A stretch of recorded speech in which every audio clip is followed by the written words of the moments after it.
Bismillahirrahmanirrahim. Assalamualaikum warahmatullahi wabarakatuh. Perkenalkan, nama saya Siti Huzaiyah. Saya dosen di Prodi Diploma 3 Kebidanan Fakultas Ilmu Kesehatan Universitas Muhammadiyah Pekajangan Pekalongan. Saya telah mengajar di sini sejak tahun 2012 dan hari ini izinkan saya untuk mengenalkan salah satu mata kuliah yang saya ampuh, yaitu mata kuliah konsep kebidanan. Dalam hal ini saya akan menjelaskan mata kuliah konsep kebidanan dengan pendekatan DIE, Delivery, Interaction, and Assessment. Nah, mata kuliah konsep kebidanan merupakan mata kuliah wajib bagi mahasiswa bidan yang diambil pada semester 1. Mata kuliah ini merupakan mata kuliah dasar di mana mahasiswa akan mengenal tentang apa itu bidan, apa itu profesi bidan, bagaimana cara menjadi bidan yang baik, tentang undang-undang dalam kebidanan, dan berbagai materi terkait lainnya. Harapannya setelah selesai mata kuliah ini, mahasiswa akan mampu memahami tentang siapa seorang bidan itu, dan mahasiswa mampu bersikap lebih baik ketika nanti menjadi seorang bidan. Mata kuliah ini ada 3 SKS, yaitu 2 SKS teori dan 1 SKS praktik. Mata kuliah ini akan disampaikan secara ceramah dengan menggunakan ceramah, diskusi, tanya jawab, dan juga nanti ada penugasan. Mahasiswa juga dapat mengakses LMS yang sudah kami sediakan ya melalui sistem open learning. Mereka dapat mengakses seluruh materi di sana serta rekaman-rekaman materi yang sudah kami buat sebelumnya.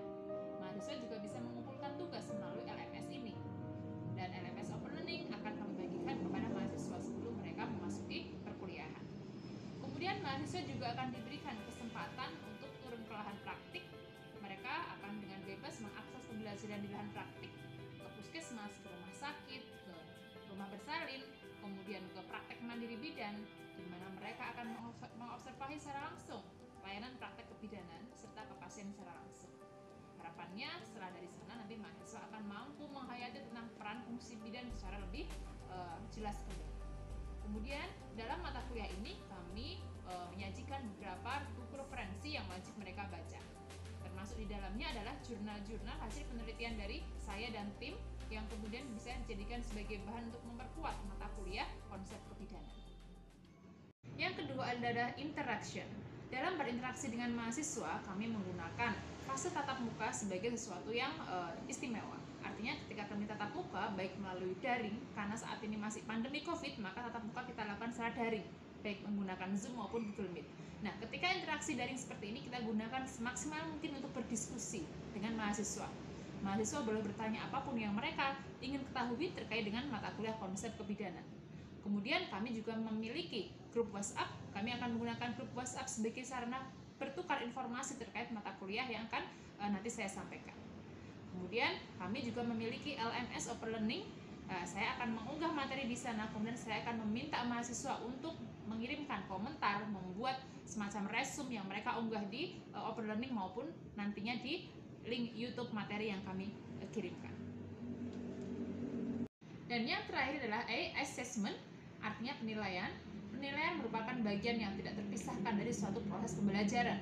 Penilaian harus disampaikan dari awal kepada mahasiswa agar mereka siap dengan segala penilaian yang akan kita lakukan. Penilaian pada mata kuliah konsep kebidanan dilakukan dengan berbagai cara. Yang pertama yaitu dengan mengobservasi secara langsung mahasiswa ketika masuk kelas, keaktifan mereka, performance mereka, kemudian keterlibatan mereka di dalam situasi kelas itu akan sangat memiliki arti bagi mereka dan itu akan kita nilai. Penilaian formal kita ada 4, yaitu ada penilaian tugas, UTS, UAS, dan juga kehadiran. Ini nanti akan kami sampaikan kepada mahasiswa. Presentasinya pun mereka berhak tahu dari awal. Harapannya dengan mengetahui bagaimana mereka dinilai, mereka akan selalu siaga kapanpun mereka untuk dinilai. Dan mereka pun akan semangat untuk belajar serta mendapatkan hasil terbaik dari mata kuliah konsep kebidanan ini. Baik, demikian pemaparan mata kuliah konsep kebidanan. Selanjutnya akan saya sajikan tentang bagaimana suasana kelas pada mata kuliah konsep kebidanan, khususnya pada materi pengorganisasian praktek kebidanan. Terima kasih. Assalamualaikum warahmatullahi wabarakatuh. Mungkin Anda pernah lihat ada bidan PMB gitu ya, praktek mandiri bidan. Ada yang di rumah bersalin, ada di puskesmas, ada di rumah sakit. Nah, perbedaannya apa sih? Nah, ini akan kita pelajari pada pertemuan pagi ini. Ya, yuk kita lihat bersama.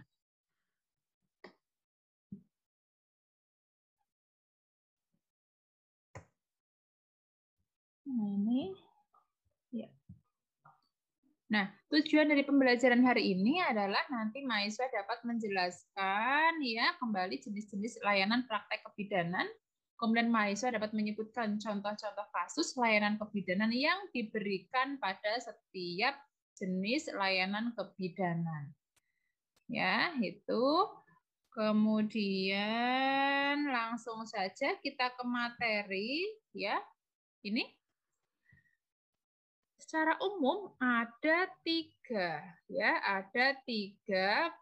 jenis praktek kebidanan ya. Ada praktek mandiri, ada praktek kolaborasi, dan ada praktek rujukan. Yuk, menurut Anda kira-kira perbedaan dari tiga jenis ini apa? Yang mau menjawab? Izin menjawab, Ibu. Ya, silahkan. Kalau misal bidan praktek mandiri itu yang bertanggung jawab penuh dengan resikonya itu bidan sendiri, Ibu. Kalau misal kolaborasi itu yang bertanggung jawab penuh itu kita bekerja sama seperti itu. Maksudnya bekerja sama dengan bidan dengan perawat, bidan dengan dokter seperti itu, Bu. Kalau misalnya rujukan itu memberikan itu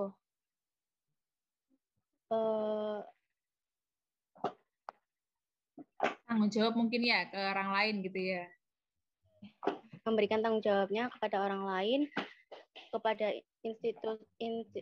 instalasi yang lebih baik dari segi peralatan, dari segi seperti itu, Bu. Baik, terima kasih Mbak Amalia ya, Mbak Lia ya. Bagus sekali jawabannya. Yang lain setuju atau ada yang mau menambahkan? Setuju Bu. Oke, lanjut ya. Setuju itu. Gimana sih Bu ya, dijawab sendiri ya gitu.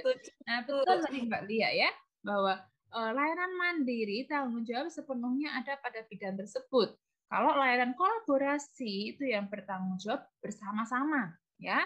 Tapi kalau rujukan artinya bidan mengalihkan tanggung jawab kepada fasilitas yang lebih tinggi ya, yang di atasnya ya. Coba kita lihat di sini ya penjelasannya bahwa praktek mandiri bidan merupakan tempat pelaksanaan rangkaian kegiatan ya layanan kebidanan yang dilakukan oleh bidan secara perorangan.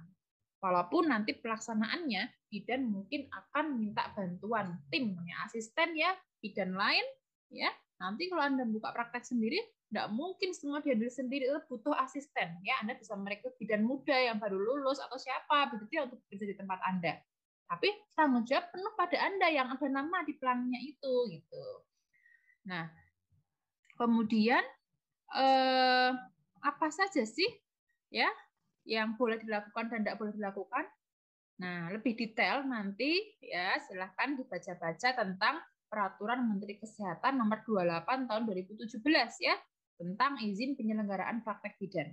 Selain itu, monggo nanti dibaca juga Undang-Undang Nomor 4 Tahun 2019 tentang kebidanan. Ya, sudah pernah membaca undang-undang ini, Mbak-mbak? Sudah, Bu. Ya, mungkin pernah ya sebelumnya ya begitu ya. Oke, baik ya. Nanti semangat ya dibaca, dirangkum, rangkumannya nanti diunggah di Open Learning gitu ya. Nah, ini wewenang praktek bidan. Ya, ketika seorang bidan buka praktek mandiri itu punya wewenang banyak ya. Ada konseling pada masa sebelum hamil, pemeriksaan kehamilan normal, ada pertolongan persalinan normal, ya pertolongan ibu nifas normal, membantu ibu menyusui, kemudian ya lain-lain itu banyak ya, bayi balita, memberikan konseling dan penyuluhan. Ini wewenang kita ya. Ketika Anda buka praktek bidan, Anda boleh melakukan ini ya. Banyak itu yang bisa Anda lakukan. Semoga ya yang bercita-cita punya praktek bidan semua terwujud ya. Amin. Amin. Doakan ini ya. Amin ya. Oke. Lanjut. Ini gambar di samping ya. Contoh dari bidan yang sedang melakukan pemeriksaan ibu hamil ya. Memeriksa denyut jantung janin. Nah, selanjutnya adalah layanan kolaborasi. Tadi yang seperti Mbak Rizky Amalia sampaikan bahwa itu kita bekerja sama dengan tim, betul sekali. Namanya aja kolaborasi ya, dari katanya sudah bisa dipahami, collab ya, kolaborasi. Itu kerjasama, artinya bidan tidak berdiri seorang diri. Di sana mungkin ada dokter, ada perawat, ada apoteker, ada apa namanya tugas laborat, begitu ya. Nah, sebagai contoh ketika bidan bekerja di puskesmas nih, kalau di praktek mandiri mungkin pasien datang, didaftar sendiri oleh bidannya, ditulis sendiri, diwawancara atau anamnesa sendiri, diperiksa sendiri, dikasih obat ya, misal vitamin sendiri, begitu kan? Tapi kalau di puskesmas, itu tidak demikian. Puskesmas namanya layanan kolaborasi, yang mendaftari bagian di pendaftaran, yang memeriksa ya bidan gitu kan, diperiksa. Kalau bidan kira-kira ini butuh pemeriksaan laborat, maka bidan akan mengirim pasien tadi ke laboratorium, nanti yang periksa laboran. Kalau si bidan berpikir, oh ini pasiennya perlu dikonsulkan ke dokter, nanti akan dikirim ke dokter. Kalau oh ini pasiennya perlu mendapatkan tablet tambah darah, nah nanti diberikan resep menuju ke apotek, yang memberikan obat adalah bagian apotek, bukan bidan sendiri. Sangat berbeda dengan tempat praktek mandiri. Kalau tempat praktek mandiri, bidannya beli obat tablet tambah darah sendiri, ya nanti dikasihkan sendiri, disimpan sendiri, semuanya sendiri. Ya, semua tentu ada batas-batas wewenang masing-masing. Begitu ya. Nah, ada gambaran di sini kaitannya perbedaan antara praktek mandiri dengan kolaborasi? Ada, Bu. Alhamdulillah. Ada, alhamdulillah. Ada, Bu. Ya. Selanjutnya nih contohnya ya, tadi ibu hamil dirawat dengan komplikasi obstetrik, ya itu jelas ya, itu merupakan suatu kolaborasi. Ini contoh-contoh kolaborasi. Ibu-ibu dengan apa namanya bidan yang memberi asuhan pada ibu dengan komplikasi, dengan resiko tinggi, dengan kegawatan, ini biasanya butuh kolaborasi, tidak bisa dilakukan seorang diri. Karena ilmu kita terbatas, ya. Kita harus sadar bahwa kita punya wewenang yang tentu sesuai dengan ilmu kita. Nah, terakhir adalah layanan rujukan. Rujukan itu artinya kita melimpahkan tanggung jawab ya kita kepada fasilitas yang lebih tinggi ya, dari bidan praktek mandiri dikirim ke puskesmas. Kalau ternyata puskesmas tidak mampu nih menangani, maka akan dikirim ke rumah sakit yang fasilitasnya lebih tinggi. Oh, ternyata rumah sakit di kabupaten tidak bisa ini, akan dikirim ke rumah sakit provinsi ya yang lebih tinggi fasilitasnya. Itu namanya rujukan. Semua kalau udah dirujuk berarti tanggung jawab pada pasien ini penuh kita serahkan kepada pihak yang sudah menerima rujukan kita. Ya, begitu. Nah, yang penting Anda ketahui bahwa rujukan itu ternyata ada banyak, ini ada 4 ya. Nah, di sini nih ada 4. Ada 4 itu apa saja sih, Bu? Nah, silahkan bisa dicek ya.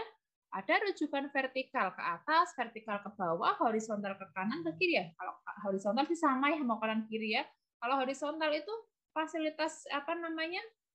Tingkat fasilitas layanan kesehatannya sama, misalnya dari puskesmas merujuk ke puskesmas tetapi dengan fasilitas yang lebih lengkap. Atau sesama di puskesmas dia bidan merujuk ke dokter di puskesmas itu pun namanya rujukan horizontal. Kalau rujukan vertikal itu dari puskesmas dirujuk ke rumah sakit ya, rumah sakit tipe C, dari tipe C dikirim ke rumah sakit tipe B, B dikirim ke rumah sakit tipe A, itu vertikal ke atas. Kalau vertikal ke bawah sebaliknya, pasien ditangani di rumah sakit tipe A, ini sudah membaik nih, maka dikembalikan ke bawah, kemana? Ke puskesmas misal. Namanya rujukan vertikal ke bawah. Jelas sampai di sini untuk rujukan? Jelas, Bu. Baik. Jelas, Bu. Lanjut ya. Ketika merujuk ini yang penting, ada yang namanya bakso kuda ya. Bakso kuda itu apa sih singkatannya? Nah, itu ada bidan, alat, keluarga, surat, obat, kendaraan, uang, dan doa. Intinya ketika merujuk jangan sampai si pasien dibiarkan seorang diri. Bidannya harus ikut menemani ya, ngecek alat-alatnya, suratnya disiapkan. Kalau surat ada BPJS, UKIA, KTP, ya, KK pasien itu harus dibawa ya, siap-siap dibawa. Kemudian obat-obatan untuk mengendalikan kondisi pasien, ya, stabilisasi pasien, kendaraannya, uang tentunya untuk keperluan pasien, dan doa. Doa itu puncak ikhtiar ya Allah, mudah-mudahan pasien ini diberikan kekuatan kesembuhan ya Allah, mudah-mudahan sampai di sana pasien selamat ya Allah. Ini harus dilakukan ya sepanjang perjalanan merujuk. Karena doa itu sebagai puncaknya kekuatan kita. Nah, kira-kira menurut Anda nih, merujuk yang seperti ini nih benar apa enggak, Mbak? kurang tepat, Ibu. Kenapa? Karena itu dari lihat di kondisi saja kan kayak tidak ada obat-obatannya, terus juga pakainya mobil terbuka, kayak gimana ya, kurang aman gitu Bu, kurang safety gitu. Betul sekali. Ada yang lain? Ada yang lain mau berpendapat terkait dengan rujukan ini? Izin berpendapat Bu. Ya, monggo Mbak Amalia. Dari yang saya lihat di situ tidak ditemani dengan bidan, kemudian kendaraan juga kurang memadai Bu. Iya, betul. Ya, bagus sekali. Nah, terima kasih. Ya, kita lihat di mana bidannya ya? Alatnya mana ya? Diinfus apa enggak itu juga enggak tahu ya. Pakainya doplak lagi ya, kangenan nanti masuk angin ya. Obatnya disiapkan enggak, pertanyaannya? Kalau ada apa-apa di jalan yang tanggung jawab siapa? Ya, kita enggak tahu kalau merujuknya seperti ini. Besok kalau Anda mau merujuk pasien, tentu harus disiapkan lebih baik. Jangan sampai seperti ini ya. Oke. Nah, baik, selesai untuk materi hari ini. Ya, any questions? Ada yang mau ditanyakan? Silahkan. Nanti saya beri kesempatan 2 orang saja ya untuk bertanya karena keterbatasan waktu ya, gitu. Ya, izin bertanya, Bu. Ya. Saya izin bertanya tentang wewenang bidan. Bidan kan seorang bidan ada wewenangnya sendiri ya Bu, mestinya ada batasan-batasannya. Tapi kalau misalnya dalam posisi keadaan mepet, genting, darurat, itu bagaimana ya Bu? Maksudnya contoh, seperti saya yang di pelosok, mungkin dokternya jauh, terus rumah sakitnya juga jauh, tapi itu dalam keadaan mungkin udah kepepet, adanya cuma bidan. Dan itu bukan termasuk wewenang bidan, tapi gimana kita dari kesehatan inginnya juga membantu, tapi bukan wewenang kita, itu bagaimana Ibu? Ya, bagus sekali Mbak Nabilah ya pertanyaannya ini konteksnya di lahan memang kadang-kala seperti itu ya, betul. Kalau seperti itu, walaupun bidan tidak berwenang, ada yang mengatakan bahwa ada undang-undangnya ya, bahwa dalam kondisi darurat, di mana di situ bidan bertujuan menyelamatkan nyawa pasien, maka dia boleh melakukan sesuatu yang di luar kewenangan dasarnya dia, ya. Atau pada kondisi di mana dia mendapat tanggung jawab penuh dari atasan, misalnya dari puskesmas, dia diberikan kewenangan khusus untuk menangani pasien itu, boleh silahkan ya. Memang tidak ada tenaga kesehatan lain, hanya kita. Terus gimana? Apa pasien mau dibiarkan? Tentu itu tidak baik ya. Justru kita harus berusaha menyelamatkan nyawa pasien dengan sepenuh kekuatan kita. Gitu nggih? Baik, terima kasih Mbak Nabila. Ada yang lain? Terima kasih jawabannya Bu. Ya, sami-sami. Ada yang lain? Satu lagi mungkin? Satu lagi? Baik Ibu. Silakan. Ya. Musyarofa izin bertanya, menambahkan dari pertanyaannya Mbak Nabila, jika seorang bidan dalam praktik mandirinya itu melakukan praktik di luar wewenangnya, Bu, memeriksakan berbagai penyakit di luar wewenangnya itu, maka yang memberikan sanksi itu siapa yang Bu? Dari organisasi IPI atau dari mana nggih? Terima kasih. Ya, bagus sekali ya Mbak Amalia ya, Mbak Amalia Musyarofa ya ini pertanyaannya. Kalau ada kasus seperti itu, saya jawab langsung nggih. Yang bertanggung jawab menurut Anda kira-kira siapa yuk? Menurut Anda dulu, kira-kira siapa? Yang bertanggung jawab memberi sanksi apa Bu?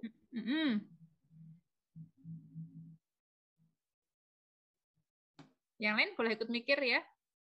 Siapa Mbak Musyarofa kira-kira? Dari Menkes mungkin Bu?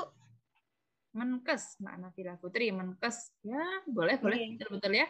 Yang lain selain Menkes?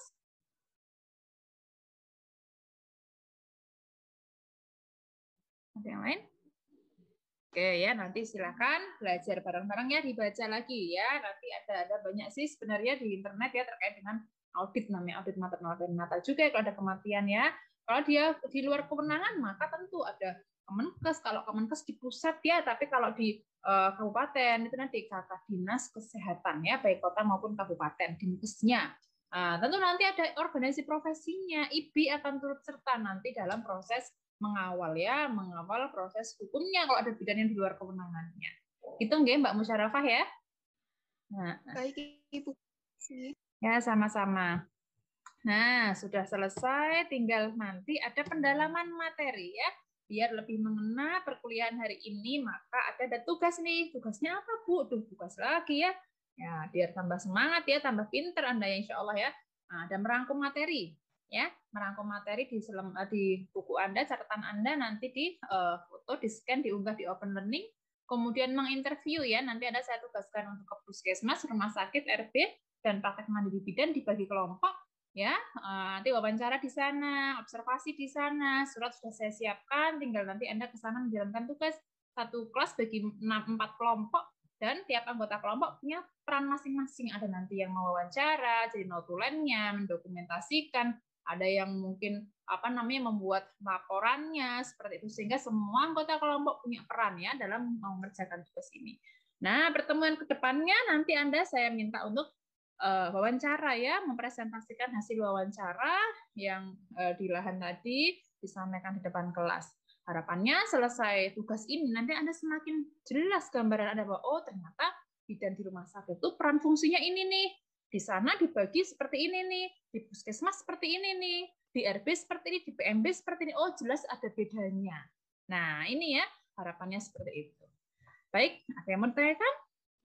Kalau ada nanti boleh disambung di grup WhatsApp nggih. Nah, saya minta nanti Anda membuat rangkuman materi hari ini juga 3 kalimat di YouTube ya, di komentar YouTube nanti untuk saya juga mengevaluasi bagaimana pemahaman Anda. Baik, saya cukup materi hari ini. Mari kita tutup perkuliahan hari ini dengan membaca doa kafaratul majelis bersama-sama. Bismillahirrahmanirrahim. Subhanaka Allahumma bihamdika asyhadu an la ilaha illa anta astaghfiruka wa atubu ilaik. Terima kasih atas kerjasamanya, atas kehadirannya. Mohon maaf kalau ada kurang-kurangnya ya. Ketemu lagi di pertemuan ke depan untuk presentasi ya. Saya rangkum bahwa ada 3 ya, praktek bidan, mandiri, kolaborasi, dan rujukan. Itu perlu diingat. Oke, saya tutup. Terima kasih. Wassalamualaikum warahmatullahi wabarakatuh.